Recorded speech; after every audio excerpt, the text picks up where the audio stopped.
Allez, aujourd'hui c'est parti. Dérivée des fonctions composées versus les formules avec U. Merci Maestro. Alors pourquoi cette vidéo? C'est pour expliquer le rapport en fait entre la façon dont on dérive dans les vidéos avec f de g de x, qu'on appelle donc une fonction composée, puisque la variable de la fonction f, c'est une fonction elle-même.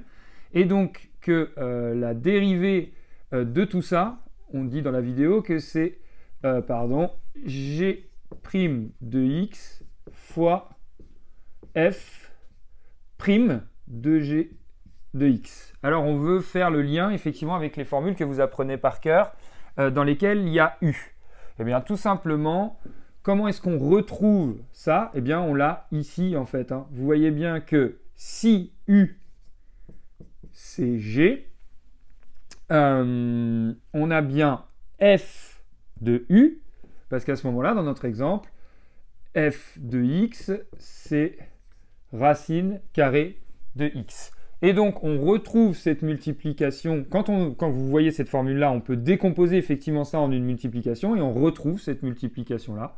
Vous avez g' fois f' de g. Je l'écris comme ça, c'est pas très rigoureux.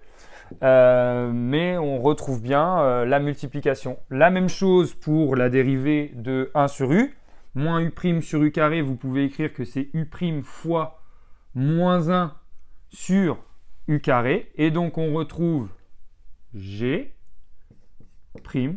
fois f' de g. Voilà, tout simplement. Donc en fait, c'est la même chose. C'était bien pour expliquer ça. Ensuite, dernier exemple, cette fonction-là, u puissance n, très importante.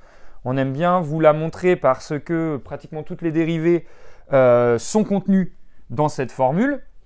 Donc on a n fois u' fois u à la puissance n-1.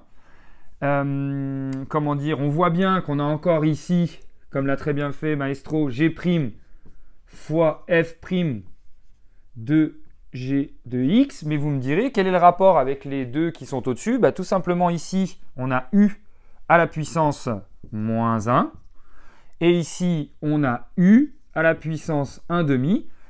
Par conséquent, sont contenues ces deux formules dans celle-ci. Et d'ailleurs, pratiquement toutes vos dérivées sont contenues dans cette formule.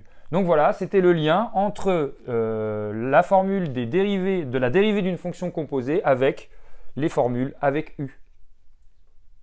Ah, et aussi, merci Maestro, pour les terminales, vous pouvez vous amuser à appliquer cette façon-là de dériver des fonctions composées avec ln de u et exponentielle u notamment.